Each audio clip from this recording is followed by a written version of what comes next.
الحمد لله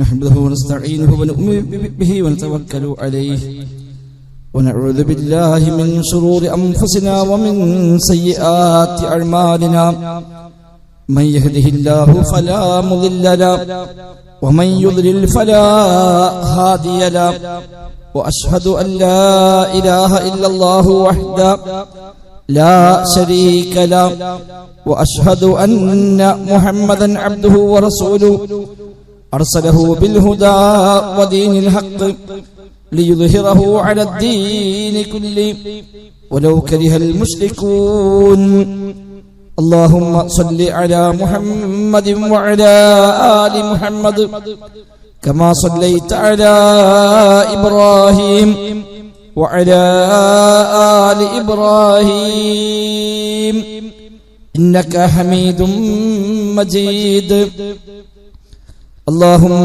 بارك على محمد وعلى آل محمد كما باركت على إبراهيم وعلى آل إبراهيم إنك حميد مجيد أما بعد فإن خير الكلام كلام الله وخير السنن سنن محمد صلى الله عليه وسلم وشر الأمور محدثاتها وكل محدثة بدعة وكل بدعة ضلالة وكل ضلالة في النار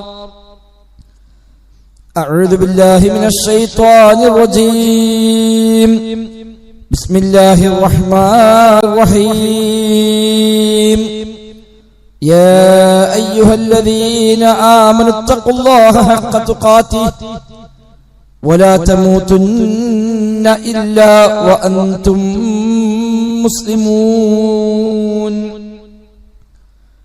بسم الله الرحمن الرحيم والنجم إذا هوى ما ضل صاحبكم وما غوى وما ينطق عن الهوى إن هو إلا وحي يوحى علمه شديد القوى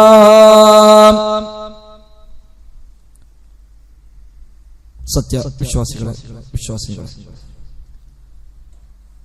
റഹ്മാനായ റബ്ബ് സുബ്ഹാനഹു വ തആലയുടെ നിയമ നിർദ്ദേശങ്ങൾ കഴിവിന്റെ പരമാവധി ജീവിതത്തിൽ പാലിക്കാൻ ശ്രമിച്ചുകൊണ്ട് തഖ്വയോടെ ജീവിക്കണേ എന്ന് പ്രത്യേകമായി എന്നെയും നിങ്ങളെയും ഒക്കെ ഓർമ്മപ്പെടുത്തുകയാണ്.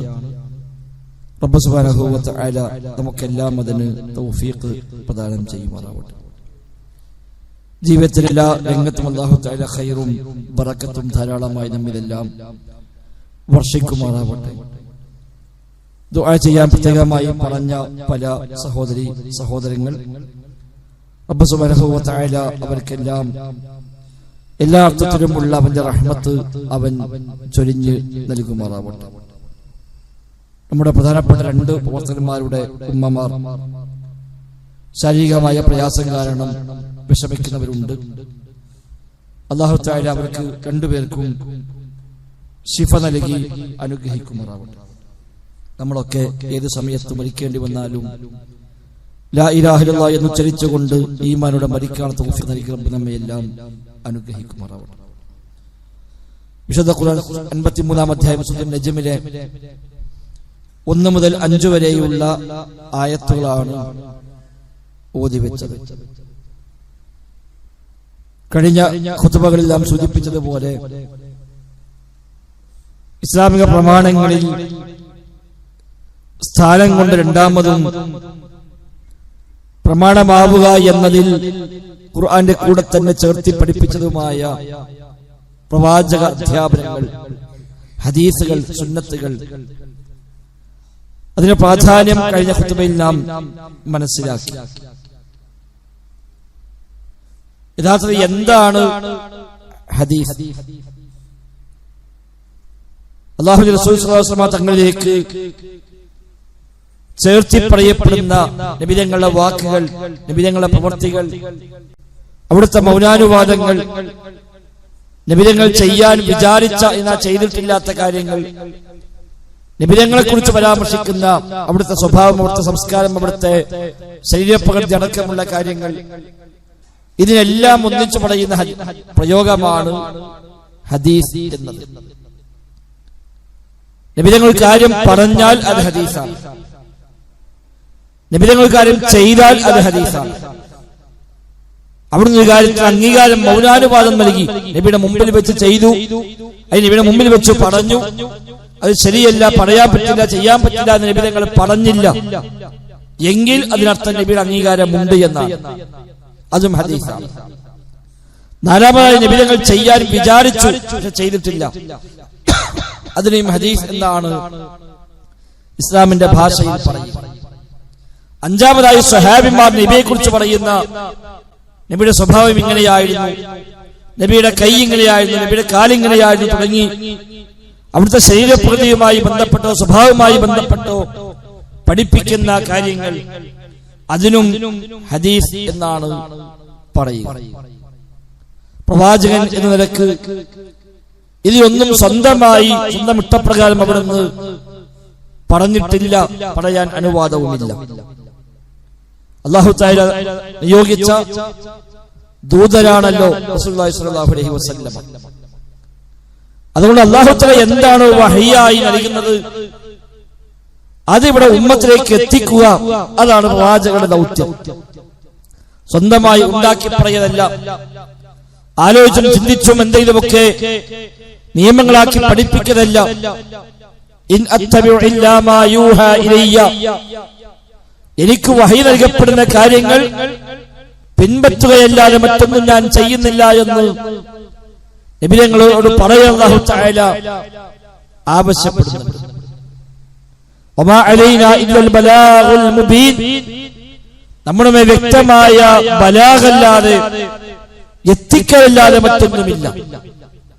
അല്ലാഹു തആല ജിബ്രീൽ അലൈഹി വസല്ലം മുഖേന നബിതങ്ങൾക്ക് അറിയിച്ചു കൊടുക്കുന്ന കാര്യങ്ങളെ അതേപടി ഉമ്മത്തിന് എത്തിച്ചു കൊടുക്കുക, അതാണ് ബലാഗ്. നബിതങ്ങൾ മുബല്ലിഗാണ്, നബിതങ്ങൾ റസൂലാണ്.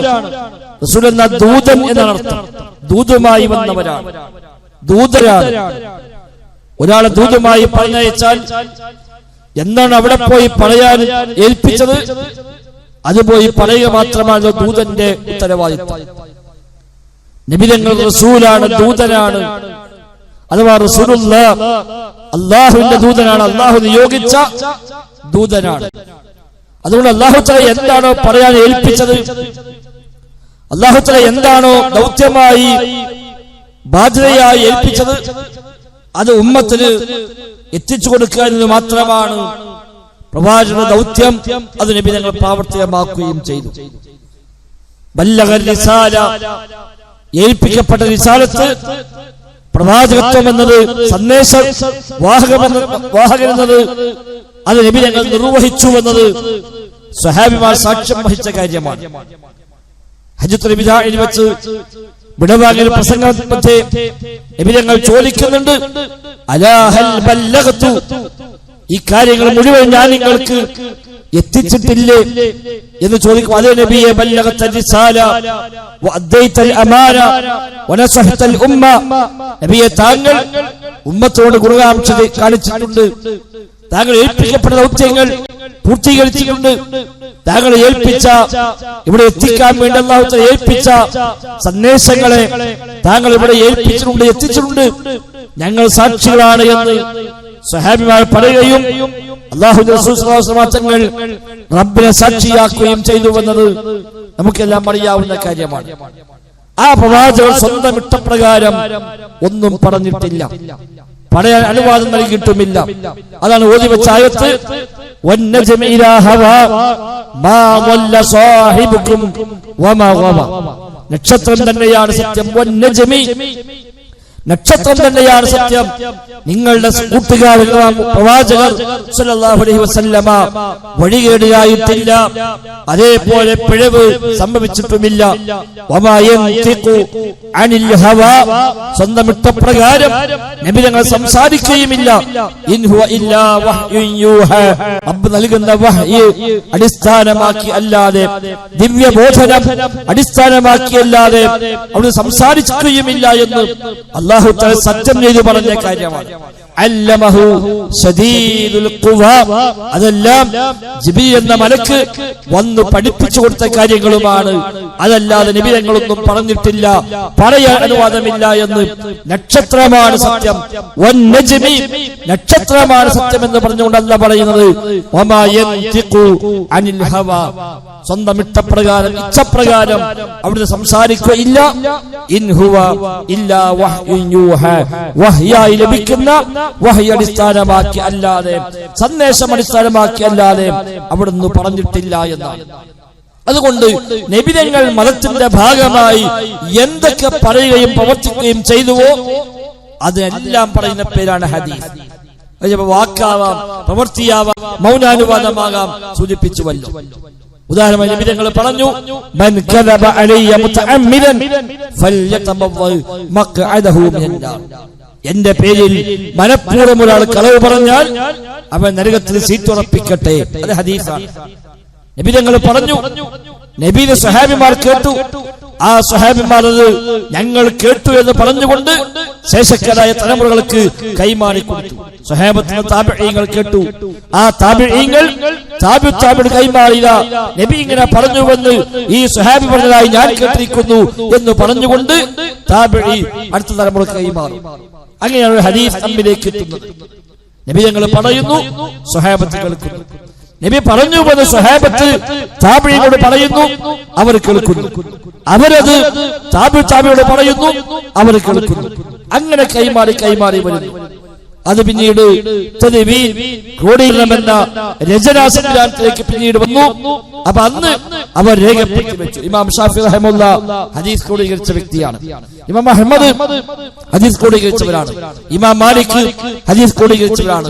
ഇമാം ബുഖാരി മുസ്ലിം ഒക്കെ ഹദീസ് ക്രോഡീകരിച്ചവരാണ്. അപ്പൊ അവര് പറയും, നബി തങ്ങൾ ഇങ്ങനെ പറഞ്ഞുവെന്ന്, ഇന്ന സ്വഹാബി പറഞ്ഞുവെന്ന്, ഇന്ന താബിഈ പറഞ്ഞുവെന്ന്, ഇന്ന താബിഉ താബിഈ എന്നോട് പറഞ്ഞിരിക്കുന്നു. അത് രേഖപ്പെടുത്തി വെച്ചു.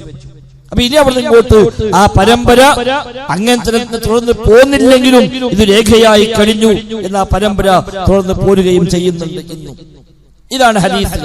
നബി തങ്ങൾ പറഞ്ഞ എല്ലാ കാര്യവും സ്വഹാബത്ത് ഒന്നൊഴിയാതെ എല്ലാം കൃത്യമായി അവർ ഹൃദിസ്ഥമാക്കി. അവർ എഴുതി വെച്ചവരുണ്ട്, കാണാതെ പഠിച്ചവരുണ്ട്. അതിനുവേണ്ടി നബിയുടെ കൂടെ മുഴുവൻ സമയവും നടന്ന സ്വഹാബിമാരെ പോലുമുണ്ട്. ഉമർ ഖത്താബ് റളിയല്ലാഹു അൻഹു പറയുന്നു, കുന്നാ നതനാവബു നുസൂല അലാ റസൂലില്ലാഹി സ്വല്ലല്ലാഹു അലൈഹി വസല്ലം, ഞാനും എന്റെ അയൽവാസിയായ അൻസ്വാരി സഹോദരനും കൂടെ ഞങ്ങൾ തമ്മിൽ ധാരണയിലെത്തി നബി തങ്ങൾ പറയുന്ന ഒരു ഹദീസും നബി തങ്ങൾ പഠിപ്പിക്കുന്ന ഒരു കാര്യവും നമുക്ക് കിട്ടാതെ പോകാൻ പാടില്ല. പക്ഷെ എന്തു ചെയ്യാം, പകൽ ജോലിക്ക് പോകണം. ജോലിക്ക് പോകുമ്പോൾ വൈകുന്നേരം വരെ ചിലപ്പോൾ റിസ്ക് തേടി പോകേണ്ടി വരും. ആ സമയത്ത് നബി തങ്ങൾ പലതും പഠിപ്പിക്കുന്നുണ്ടാവും. അതൊക്കെ കിട്ടാതെ പോകുമല്ലോ, എന്തു ചെയ്യാം? അങ്ങനെയാണ് ഉമർ ഖത്താബും അയൽവാസിയും കൂടെ ഒരു ധാരണയിലേക്ക് എത്തിയത്. ഒരു ദിവസം അദ്ദേഹം നബിയുടെ കൂടെ നടക്കുക, അന്ന് ഞാൻ ജോലിക്ക് പോവുക. പിറ്റേന്ന് ഞാൻ നബിയുടെ കൂടെ നടക്കുക, അദ്ദേഹം ജോലിക്ക് പോവുക. അങ്ങനെ ഞങ്ങൾ മാറി മാറി ഊഴമിട്ടുകൊണ്ട് നബിയോടൊപ്പം ചെല്ലുമായിരുന്നുവെന്ന് ഉമർ ഖത്താബ് പറയുന്നത് ഇമാം ബുഖാരി തന്റെ സ്വഹീഹിൽ രേഖപ്പെടുത്തിയത് കാണാം. അങ്ങനെ അവർ നബിയോടൊപ്പം നടന്നു പഠിക്കാൻ വേണ്ടി. സദാസമയം നബിയുടെ കൂടെ സഹവസിച്ചവർ. അബൂ ഹുറൈറ റളിയല്ലാഹു അൻഹു നബിയുടെ പള്ളി തന്നെ താമസിച്ചവരാണ്. അദ്ദേഹത്തിന് വീടില്ല, താമസം പള്ളിയിലാണ്. സദാസമയം നബിയോടൊപ്പം ഉണ്ടാകും. നബി തങ്ങൾ ഏത് ഹദീസ് പറഞ്ഞാലും എല്ലാം ഒന്നൊഴിയാതെ കിട്ടണമെന്ന നിർബന്ധ ബുദ്ധി അദ്ദേഹത്തിനുണ്ടായിരുന്നു. അനസ് റളിയല്ലാഹു അൻഹു 10 കൊല്ലം നബിയുടെ കൂടെ സേവകനായി കൂടിയവരാണ്. 10 കൊല്ലം രാപ്പകൽ ഭേദമന്യേ നബിയോടൊപ്പം കൂടി അദ്ദേഹം നബി തങ്ങൾ പറയുന്നതെല്ലാം കേട്ടു, നബി തങ്ങൾ ചെയ്യുന്നതെല്ലാം കണ്ടു. അതെല്ലാം ശേഷക്കാർക്ക് അദ്ദേഹം കൈമാറി കൊടുത്തു. പല വിഷയത്തിലും നബി ഇങ്ങനെ പറഞ്ഞു ഞാൻ കേട്ടിട്ടുണ്ട്. നബി ഇങ്ങനെ ചെയ്തിട്ടുണ്ട്, നബി ഇങ്ങനെ അനുവാദം കൊടുത്തിട്ടുണ്ട് എന്നവർ പറയുമായിരുന്നു. 4 ഖലീഫമാർ അതിൽ മുമ്പിൽ നിന്നവരാണ്. നബി തങ്ങളുടെ ഭാര്യമാർ വിശിഷ്യ ആയിഷ റളിയല്ലാഹു അൻഹ പ്രത്യേകമായി അക്കാര്യത്തിൽ ശ്രദ്ധ പതിപ്പിച്ചവരാണ്. ഇങ്ങനെ സ്വഹാബിമാർ നബിയിൽ നിന്ന് എല്ലാം കൃത്യമായി അവർ അപ്പടി പിൻപറ്റുകയും ജീവിതത്തിൽ അമലാക്കി മാറ്റാതെ മുഴുവൻ അമലാക്കി മാറ്റുകയും നബി തങ്ങളുടെ മുഴുവൻ അധ്യാപനങ്ങളെയും ശേഷക്കാർക്ക് കൈമാറി കൊടുക്കുകയും ചെയ്തു. അപ്പൊ നബി തങ്ങളുടെ വാക്കുകൾ ഉദാഹരണമാണ് പറഞ്ഞത്, മൻ കദബ അലയ്യ മുതഅമ്മിദ, എന്റെ പേര് മനഃപൂർവ്വം കളവ് പറഞ്ഞാൽ നരകത്തിൽ സീറ്റ് ഉറപ്പിക്കട്ടെ. അത് നബി തങ്ങൾ പറഞ്ഞത് 70 സ്വഹാബിമാർ കേട്ടു. 70 സ്വഹാബിമാർ സാക്ഷ്യപ്പെടുത്തുന്നു നബി ഇങ്ങനെ പറഞ്ഞു ഞാൻ കേട്ടു എന്ന്. 70 സ്വഹാബിമാരാണ് നബി ഹദീസ് റിപ്പോർട്ട് ചെയ്തത്. ആ സ്വഹാബത്തിൽ നിന്ന് 100-ലേറെ താബിഈങ്ങളാണ് ആ ഹദീസ് പിന്നീട് കൈമാറി അടുത്ത തലമുറയ്ക്ക് കൊടുത്തത്. 200-ലേറെ പരമ്പരകളിൽ ആ ഹദീസ് റിപ്പോർട്ട് ചെയ്യപ്പെടുന്നു. അഥവാ നബി സ്വഹാബി താബിഈ അങ്ങനെ കൈമാറി വരുന്ന ആ പരമ്പര അതിൽ 200-ലേറെ ആളുകളുടെ കൈമാറി ഈ ഹദീസ് അങ്ങനെ വന്നുകൊണ്ടിരിക്കുന്നു. നബിയുടെ വാക്കിന് ഉദാഹരണമാണ്. ഇന്നമൽ അഅ്മാലു ബിന്നിയാത്ത്, നബി തങ്ങളുടെ മറ്റൊരു വചനമാണ്. തീർച്ചയായും അമലുകൾ നിയ്യത്ത് പ്രകാരം മാത്രമാകും. അതൊരു ഹദീസാണ്, നബി തങ്ങൾ പറഞ്ഞ വാക്കാണ്, മിമ്പറിൽ വെച്ച് പ്രഖ്യാപിച്ച കാര്യമാണ്. അത് ഒരു ഹദീസാണ്. ഇങ്ങനെ നബി തങ്ങളുടെ വാക്കുകൾ ഹദീസാണ്, നബി തങ്ങളുടെ പ്രവൃത്തികൾ ഹദീസാണ്. ധാരാളം ഉദാഹരണങ്ങൾ. നബി തങ്ങൾ വുദൂ ചെയ്തു, നബി ചെയ്ത് കാണിച്ചു, അത് ഹദീസാണ്. ഉസ്മാൻ അഫ്ഫാൻ ഒരിക്കൽ നബിയുടെ കാലശേഷം അദ്ദേഹം പറയുന്നുണ്ട്, ഒരു പാത്രം വെള്ളം കൊണ്ടുവരൂ, നബി തങ്ങൾ വുദൂ ചെയ്യുന്നത് ഞാൻ കാണിച്ചു തരാം. അങ്ങനെ ഒരു പാത്രം വെള്ളം കൊണ്ടുവന്നു. അദ്ദേഹം എല്ലാവരും നോക്കി വുദൂ ചെയ്തു. ശേഷം അദ്ദേഹം പറഞ്ഞു, അല്ലാഹുവിന്റെ റസൂൽ സ്വല്ലല്ലാഹു അലൈഹി വസല്ലമ ഇങ്ങനെ വുദൂ ചെയ്യുന്നത് ഞാൻ കണ്ടിട്ടുണ്ട്. അതൊരു ഹദീസാണ്. നബി തങ്ങളുടെ ഫിഅല്, നബി തങ്ങളുടെ പ്രവൃത്തി കണ്ട സ്വഹാബിമാർ അത് വിവരിച്ചു കൊടുക്കുന്നു. നിസ്കാരം നബി തങ്ങൾ മിമ്പറിൽ കയറി നിസ്കരിച്ച് കാണിച്ചു കൊടുത്തു. മിമ്പറിൽ കയറി, സാധാരണ നബി തങ്ങൾ താഴെയാണ് നിൽക്കുന്നത്, ഒരു ദിവസം മിമ്പറിൽ കയറി എന്ന് നബി തങ്ങൾ ഖിബിലക്ക് തിരിഞ്ഞ് മിമ്പറിൽ വെച്ച് നിസ്കാരം ആരംഭിച്ചു. സ്വഹാബിമാരെല്ലാവരും നോക്കി നിൽക്കുന്നു. എന്താ സാധാരണ പതിവില്ലല്ലോ, നബി ഇങ്ങനെ ചെയ്യാറില്ല. മിമ്പറിന്റെ മേലെ കയറി നിസ്കരിക്കുകയാണ്. സുജൂദിന് സമയമാകുമ്പോൾ താഴേക്ക് ഇറങ്ങും, താഴെ സുജൂദ് ചെയ്യും, വീണ്ടും കയറും, മേലെ ബാക്കി നിസ്കരിക്കും. ഇങ്ങനെ മിമ്പറിലും താഴെയുമായി കൊണ്ട് ഞങ്ങൾ നിസ്കരിച്ചു. നിസ്കാരം കഴിഞ്ഞിട്ട് പറഞ്ഞു, ഞാൻ ഇങ്ങനെ ചെയ്തത് നിങ്ങൾ എന്നെ മാതൃകയാക്കാൻ വേണ്ടി ചെയ്തതാണ്.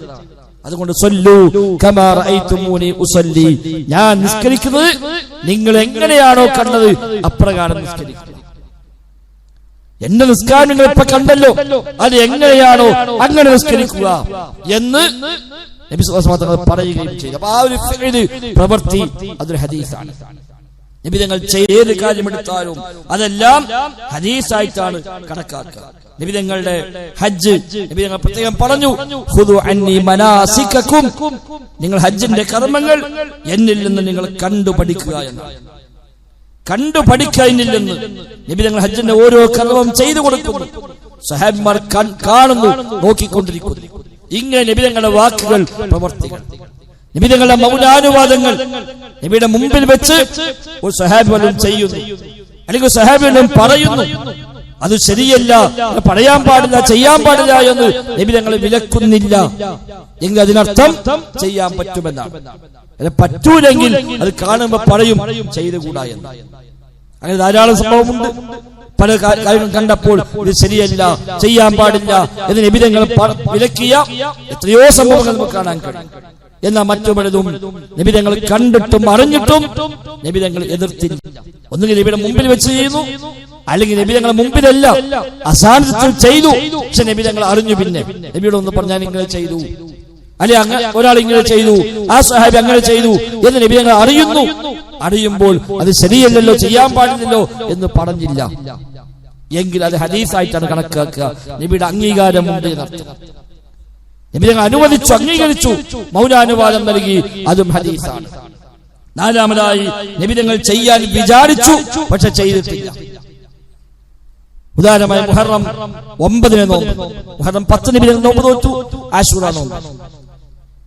നബി തങ്ങൾ മദീനയിൽ വന്ന കാലം മുതൽ 10 നോൽക്കലുണ്ട്.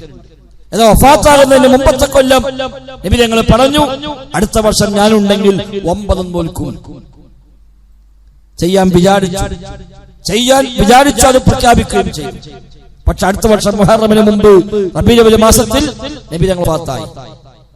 അതുകൊണ്ട് മുഹറത്തിൽ നബി തങ്ങൾ ജീവിച്ചിരിപ്പില്ല. അപ്പൊ മുഹറം 9 നബി നോറ്റിട്ടില്ല. പക്ഷെ നോൽക്കാൻ വിചാരിച്ചു.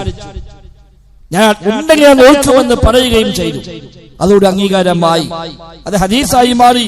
ഈ നബി തങ്ങൾ നോറ്റിട്ടില്ല എന്ന് നോക്കേണ്ട കാര്യമില്ല, നമുക്ക് ആ നോമ്പ് സുന്നത്താണ്. അവിടെ മുഹറം 9ഉം 10ഉം സുന്നത്തായി മാറിയത് ആ ഒരു ചെയ്തി കൊണ്ടുകൂടിയാണ്.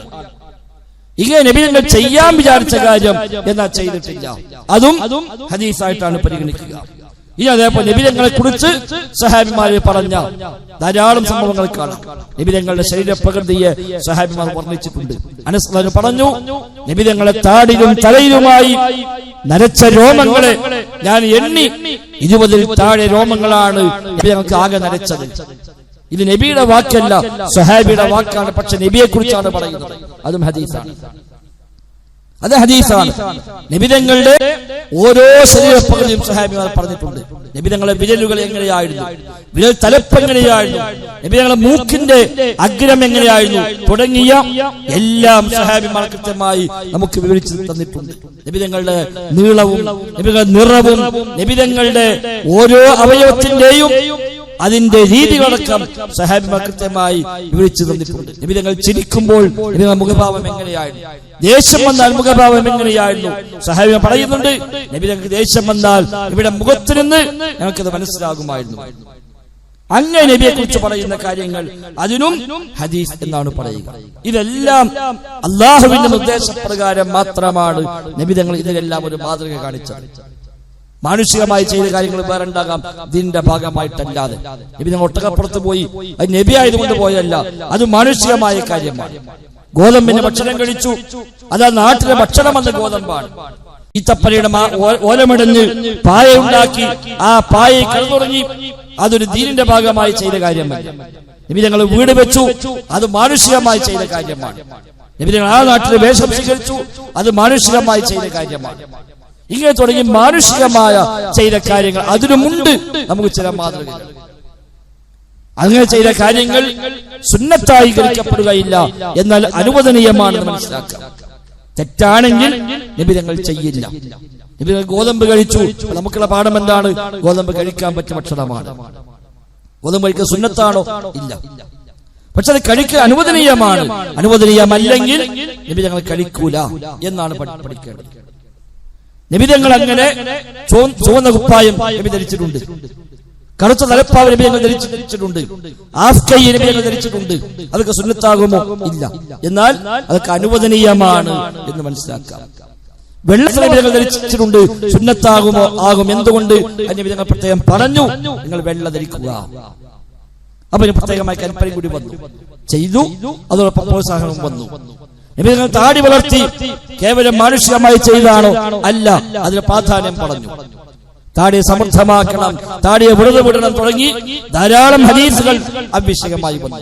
നബി തങ്ങൾ മീശ നന്നായി അത് പറ്റെ വെട്ടി ശരിപ്പെടുത്തുമായിരുന്നു, വളർത്താറില്ല മീശ. അത് മാനുഷികമായി മാത്രം ചെയ്താണോ? അല്ല. നബി തങ്ങൾ പറഞ്ഞു, നിങ്ങൾ മീശയെ വെട്ടുക, താടിയെ നിങ്ങൾ സമൃദ്ധമാക്കുക. എന്നാൽ നബി തങ്ങൾ ധാരാളമായി മുടി വളർത്തി, അത് സുന്നത്തിന്റെ ഭാഗമാണോ? അല്ല. ആ നാട്ടിൽ പൊതുവെ എല്ലാവരും ധാരാളമായി മുടിയുണ്ട്, അത് അനുവദനീയമാണ്. നബിയും അതേപോലെ മുടി വളർത്തിയിട്ടുണ്ട്.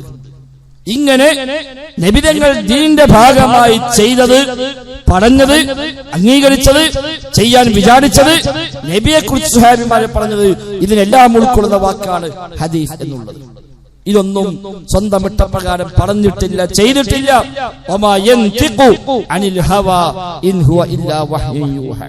വഹ്യു പ്രകാരമല്ലാതെ അവിടുന്ന് സംസാരിച്ചിട്ടില്ല, സംസാരിക്കുകയില്ല. അല്ലാഹു തആല നൽകിയ സാക്ഷ്യപത്രമാണ്. അതുകൊണ്ട് നബി തങ്ങളെ മാതൃകയാക്കുന്നവർക്ക് ഇതിലെല്ലാം മാതൃകയുണ്ട്. അതിലൊന്നിനെ എനിക്ക് ഉൾക്കൊള്ളാൻ കഴിയുന്നില്ല, ഈ കാലഘട്ടത്തേക്ക് പറ്റുകയില്ല, ഖുർആനുമായി യോജിക്കുന്നില്ല, അത് ബുദ്ധിയോട് യോജിക്കുന്നില്ല എന്നൊക്കെ പറഞ്ഞാൽ വലിയ ധിക്കാരമുള്ള, വലിയ ഗൗരവമുള്ള പദപ്രയോഗങ്ങളാണ് എന്ന് തിരിച്ചറിയുകയും അല്ലാഹുവിന്റെ റസൂലിൽ ഉത്തമമായ മാതൃകയുണ്ട് എന്ന് ഖുർആൻ പറഞ്ഞല്ലോ. ലഖദ് കാന ലക്കും ഫീ റസൂലില്ലാഹി ഉസ്വത്തുൻ ഹസന. നിങ്ങൾക്ക് പ്രവാചകനിൽ ഏറ്റവും നല്ല ഉത്തമമായ മാതൃകയുണ്ട്. ആ മാതൃകയെ കഴിവിന്റെ പരമാവധി ജീവിതത്തിൽ മാതൃകയായി സ്വീകരിക്കാൻ പരിശ്രമിക്കുകയും ചെയ്യുക. അല്ലാഹു തആല തൗഫീഖ് പ്രദാനം ചെയ്യുമാറാകട്ടെ.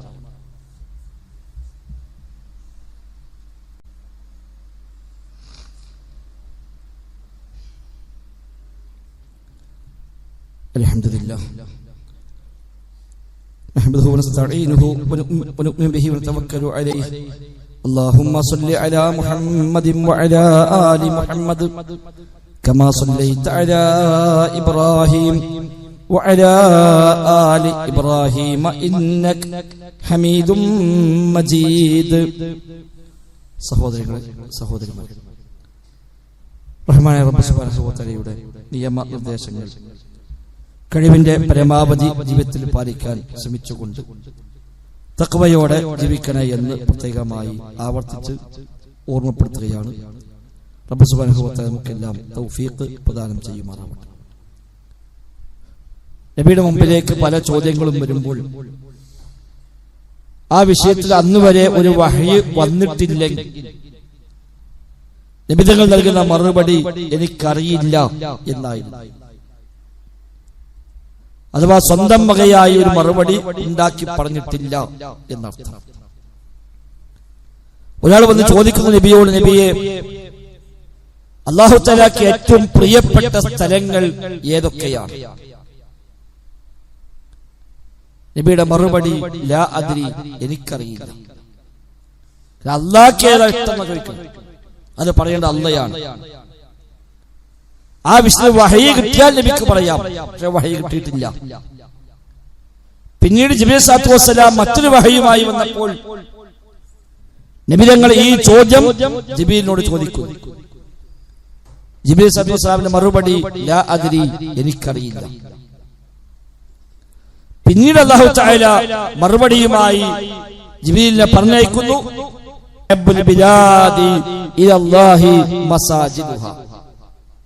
അല്ലാഹുവിന് ഏറ്റവും പ്രിയപ്പെട്ട സ്ഥലങ്ങൾ നാട്ടിലെ പള്ളികളാകും. ഏറ്റവും വെറുപ്പുള്ളത് അങ്ങാടികളുമാകുന്നുവെന്ന ഹദീസ് ജിബ്രീൽ സ്വല്ലല്ലാഹു അലൈഹി വസല്ലം നബിക്ക് ആശയം പഠിപ്പിച്ചു കൊടുക്കുന്നു. നബി ആ ചോദ്യകർത്താവിന് പിന്നീട് അത് അറിയിച്ചു കൊടുക്കുന്നു. അപ്പൊ ആ വിഷയം വഹയി കിട്ടാൻ നബി തങ്ങൾ കാത്തിരുന്നു. മക്കയിൽ നബി തങ്ങൾ ദഅവത്ത് ആരംഭിച്ച കാലങ്ങളിൽ അതിശക്തമായ എതിർപ്പുകളാണ്. ധാരാളം ആളുകൾ ഇസ്ലാമിലേക്ക് വരുന്നു. മുശ്രിക്കീങ്ങളുടെ ഭാഗത്ത് നിന്ന് വലിയ പീഡനങ്ങളും മർദ്ദനങ്ങളും ഉണ്ടാകുന്നു. എങ്ങനെയൊക്കെ മർദ്ദിച്ചിട്ടും ആ പ്രവാചകന്റെ കൂടെ ആളുകളെ കൂടുകയാണ്, കുറയുന്നില്ല. അവസാനം മക്കക്കാർ തീരുമാനിച്ചു, തൗറാത്തും ഇഞ്ചീലും ഒക്കെ പഠിച്ച ആളുകൾ മറ്റു പല നാട്ടിലുമുണ്ട്, നമുക്ക് അവിടെ പോയിട്ട് അത്തരം പണ്ഡിതന്മാരെ കണ്ട് ചോദിക്കാം. അവരുടെ തൗറാത്തിലും ഇഞ്ചീലും ഒക്കെ അവസാന കാലത്ത് ഒരു നബി വരുമെന്ന് പറയുന്നുണ്ടല്ലോ, ആ നബിയുടെ ലക്ഷണവും ഇദ്ദേഹത്തിന്റെ ലക്ഷണവും യോജിക്കുന്നുണ്ടോ എന്ന് അറിയാൻ നമുക്കൊന്ന് പോയി ചോദിച്ചാലോ? അങ്ങനെ അഥവാ ആ ലക്ഷണം യോജിക്കുന്നില്ല എന്ന് മനസ്സിലായാൽ നമുക്ക് ഒന്നുകൂടെ ശക്തമായ തെളിവ് കിട്ടിയല്ലോ ഇദ്ദേഹത്തിനെതിരെയാണ്. യോജിക്കുന്നുണ്ടെങ്കിൽ സ്വീകരിക്കാൻ വേണ്ടിയല്ല, പക്ഷെ തള്ളാൻ ഒരു വകുപ്പുണ്ടാക്കാൻ. അങ്ങനെ രണ്ടുപേരെ അവർ പറഞ്ഞയച്ചു മദീനയിലേക്ക്. അക്കാലത്ത് മദീനയിൽ ചെന്ന് വേദ പണ്ഡിതന്മാർ കണ്ട് ഈ വിവരങ്ങളൊക്കെ അപ്പുറം ഞങ്ങൾ നാട്ടിൽ നബിയാന്ന് പറഞ്ഞ് വന്നിട്ടുണ്ട്, വല്ലാത്ത പ്രയാസത്തിലാണ്, അതുകൊണ്ട് അയാൾ നബി അല്ല എന്ന് പറയാൻ ഒരു തെളിവുണ്ടോ? അതിന് വന്നതാണ്. അങ്ങനെ ഈ നബിയാണെന്ന് പറഞ്ഞ ആളുടെ എല്ലാ ലക്ഷണങ്ങളും ആ പണ്ഡിതന്മാർ ചോദിച്ചറിഞ്ഞു. ശേഷം പറഞ്ഞു, നിങ്ങൾ പറഞ്ഞ ലക്ഷണപ്രകാരം ശരിയാണെങ്കിൽ തൗറാത്തിലും ഇഞ്ചീലും ഒക്കെ പറഞ്ഞ അവസാന കാലത്തെ പ്രവാചകൻ തന്നെയാണ് അവിടെ വന്നിട്ടുള്ളത്. ഇവർക്ക് വല്ലാത്ത പ്രയാസമായി, എന്ത് ചെയ്യും? അവസാന ആ പണ്ഡിതന്മാരെ പറഞ്ഞു, ഞങ്ങൾ 3 ചോദ്യം തരാം, ആ 3 ചോദ്യം നിങ്ങൾ പോയി ചോദിക്കുക. ഒരു പ്രവാചകന് വഹയിലൂടെ അല്ലാതെ ഈ ചോദ്യങ്ങൾക്ക് മറുപടി പറയാൻ കഴിയില്ല. അവിടെ ആ ചോദ്യത്തിന് ഉത്തരം കിട്ടിയാൽ പിന്നെ സംശയിക്കേണ്ട, നബി തന്നെയാണ്. അങ്ങനെ 3 ചോദ്യം കൊടുത്തു. ഒന്ന്, അസ്ഹാബുൽ കഹ്ഫിനെ കുറിച്ചുള്ള ചരിത്രം പറഞ്ഞതെന്നാണ്. 2, ദുൽഖർനൈനിയുടെ ചരിത്രം പറയണമെന്നാണ്. 3, ആത്മാവ് റൂഹ് എന്താണ്? ഈ 3 ചോദ്യങ്ങൾക്ക് ഉത്തരം തേടുക. ആ ഉത്തരം കിട്ടിയാൽ നബിയാണെന്ന് ഉറപ്പാണ്. അങ്ങനെ അവർ തിരിച്ച് മക്കയിലെത്തി. ഈ കഥകളൊന്നും പറയാതെ നബിയെ വന്ന് കണ്ടിട്ട് പറഞ്ഞു, ഞങ്ങൾക്ക് ചില സംശയം ചോദിക്കാനുണ്ട്. നബി ഞങ്ങളോട് പറഞ്ഞു, ചോദിച്ചോളൂ. ഈ 3 ചോദ്യം ചോദിച്ചു. പ്രവാചക സ്വല്ലല്ലാഹു അലൈഹി വസല്ലം പറഞ്ഞു, ഞാൻ നാളെ പറയാം. ഉഖ്ബിറുക്കും ഗദൻ, നാളെ ഞാൻ പറഞ്ഞു തരാം. മതി, നാളെ കിട്ടിയാൽ മതി. തിരിച്ചു പോയി. പിറ്റേന്ന് അവർ വന്നു. പക്ഷേ നബി തങ്ങൾക്ക് വഹ്യി വന്നില്ല. അതുകൊണ്ട് മറുപടി പറയാൻ കഴിഞ്ഞില്ല. അവർ അന്ന് മുഴുവൻ കാത്തിരുന്നു, മറുപടിയില്ല. നാട്ടിൽ വലിയ ആഘോഷമായി കണ്ടോ, ഇപ്പൊ നബി അല്ലാന്ന് ഉറപ്പായി. 3 ചോദ്യം ചോദിച്ചത് നാളെ പറയാന്ന് പറഞ്ഞിട്ട് ഉത്തരമില്ല. പിറ്റേന്ന് വീണ്ടും വന്നവർ, അന്നും ഉത്തരമില്ല. ദിവസങ്ങൾ നീണ്ടുപോയി, ഉത്തരമില്ല. 2 ആഴ്ച സമയം ആ വിഷയത്തിൽ വഹ്യി വന്നില്ല. നബിതങ്ങൾക്ക് വല്ലാത്ത പ്രയാസം, സ്വഹാബത്തിന് പ്രയാസം, നാട്ടിൽ വല്ലാത്ത ആഘോഷം. ഇതാ നബി അല്ലാന്ന് ഉറപ്പായി. എത്ര ദിവസമായി ഉത്തരം പറയാന്ന് പറഞ്ഞിട്ട്. 2 ആഴ്ച കഴിയുമ്പോൾ വഹ്യി വന്നു. വലാ തഖൂലന്ന ലിശൈഇൻ ഇന്നി ഫാഇലുൻ ദാലിക ഗദൻ ഇല്ലാ അൻ യശാ അല്ലാഹ്. ഒരു കാര്യം നാളെ ചെയ്യുമെന്ന് മേലാൽ പറയരുത്, ഇൻഷാ അല്ലാഹ് പറഞ്ഞിട്ടല്ലാതെ. അല്ലാഹു ഉദ്ദേശിച്ചാൽ എന്ന് പറഞ്ഞിട്ടല്ലാതെ ഇങ്ങനെ പറയാൻ പാടില്ല. കണ്ടോ, അപ്പൊ നാളെ പറയുമെന്ന് പറയാൻ പോലും ഇൻഷാ അല്ലാഹ് പറയണം. ഈ ചോദ്യങ്ങൾക്ക് ഉത്തരവും കിട്ടി. ഒന്ന് അസ്ഹാബുൽ കഹ്ഫിന്റെ കഥ, കഹ്ഫ് അവതരിച്ചത് അവിടെയാണ്. ആ കഥ വിശദമായി അതിൽ പറഞ്ഞു. 2 യസ്അലൂനക അൻ ദിൽ ഖർനൈൻ ഖുൽ സഅത്ലു അലൈക്കും മിൻഹു ദിക്റ. വയസ്അലൂനക നബിയെ, താങ്കളോട് അവർ ചോദിക്കുന്നു, അൻ ദിൽ ഖർനൈൻ, ദുൽഖർനൈനെ പറ്റി ചോദിക്കുന്നു, പറയുക, ഞാൻ നിങ്ങൾക്ക് വിശദമായി വിവരിച്ചു തരാം. വയസ്അലുക അനിർ റൂഹി ഖുലിർ റൂഹു മിൻ അംരി റബ്ബി. നബിയെ, നിങ്ങളോട് അവർ ചോദിക്കുന്നു, അനിർ റൂഹി, റൂഹിനെ കുറിച്ച്, ഖുൽ, പറഞ്ഞു കൊടുക്കുക. കണ്ട, ചോദ്യം നബിയോടാണ്, ഉത്തരം അവിടുന്നാണ്. വയസ്അലൂനക, നബിയെ നിങ്ങളോട് ചോദിക്കുന്നു, ഖുൽ, പറഞ്ഞു കൊടുക്കുക. അപ്പൊ ചോദ്യം നബിയോട്, ഉത്തരം പടച്ച പറഞ്ഞു. അതാണ് വഹ്യി. ഇത്രയും ഒരു നിർണായകമായ ഘട്ടത്തിലായിട്ട് പോലും വഹ്യി വരാതെ നബി തങ്ങൾ പറഞ്ഞില്ല. മാത്രമല്ല, നബി തങ്ങൾ പ്രവാചകരാണ് എന്നതിന് തെളിവാണ് ആ 3 ദിവസങ്ങൾ വൈകിയതാണ്. വ്യാജനായിരുന്നുവെങ്കിൽ നാളെ പറയാന്ന് പറഞ്ഞ സ്ഥിതിക്ക് അഭിമാനം കാക്കാൻ, മാനം കാക്കാൻ തൽക്കാലം എന്തെങ്കിലും പറഞ്ഞൊപ്പിക്കും. അതുണ്ടായില്ല. എനിക്ക് വഹ്യി കിട്ടിയിട്ടില്ല, പറയാൻ കഴിയില്ല എന്ന് കാത്തിരിക്കുകയാണ്. അതിന് ശരിയായ പ്രവാചകനാണ് എന്നതിന് തെളിവായിരുന്നുവെന്നാണ് പണ്ഡിതന്മാർ വിശദീകരിച്ചത്. സൂചിപ്പിച്ചത്, നബിതങ്ങൾ പഠിപ്പിച്ചത് മുഴുവനും, അവിടുന്ന് പ്രവർത്തിച്ചത് മുഴുവനും, അവിടുന്ന് മാതൃക കാണിച്ചത് മുഴുവനും, അംഗീകാരം നൽകിയത് മുഴുവനും പടച്ച റബ്ബിന്റെ വഹ്യു പ്രകാരം മാത്രമാണ്. അല്ലാതെ ചെയ്തിട്ടില്ല, ചെയ്യാൻ അനുവാദമില്ല. സ്വന്തം ഇഷ്ടപ്രകാരം മതത്തിന്റെ കാര്യത്തിൽ കാര്യവും നബിതങ്ങൾ പറഞ്ഞിട്ടില്ല. അതുകൊണ്ട് അശ്ഹദു അന്ന മുഹമ്മദ് റസൂലുള്ളാഹി എന്ന ഷഹാദത്ത് അംഗീകരിക്കുന്നതിന്റെ അർത്ഥം, ആ നബിതങ്ങൾ അല്ലാഹ് അയച്ച ദൂതനാണ്. അതുകൊണ്ട് ആ നബിതങ്ങൾ എന്ത് പറഞ്ഞോ ഞാൻ സ്വീകരിക്കാൻ തയ്യാറാണ്. നബിതങ്ങൾ എന്ത് ചെയ്തു കാണിച്ചോ ഞാൻ അംഗീകരിക്കാൻ തയ്യാറാണ്. അതാ അതിനർത്ഥം. പിന്നെ അവിടെ വേറെ ചോദ്യങ്ങളും വേറെ വർത്തമാനങ്ങളും ഇല്ല. ആ നിലക്ക് നബിതങ്ങളെ പിൻപറ്റുമ്പോഴാണ് അവർ ഷഹാദത്ത് പരിപൂർണമാകുന്നത്. വിശുദ്ധ ഖുർആനും അതിന്റെ ജീവിച്ച മാതൃകയായി കാണിച്ച നബിതങ്ങളുടെ അധ്യാപനങ്ങളും രണ്ടും ചേർത്ത് വെച്ചെങ്കിൽ മാത്രമാണ് ദീനിന്റെ മുഴുവൻ കാര്യങ്ങളും ഒരാൾക്ക് സ്വീകരിക്കാൻ കഴിയുക.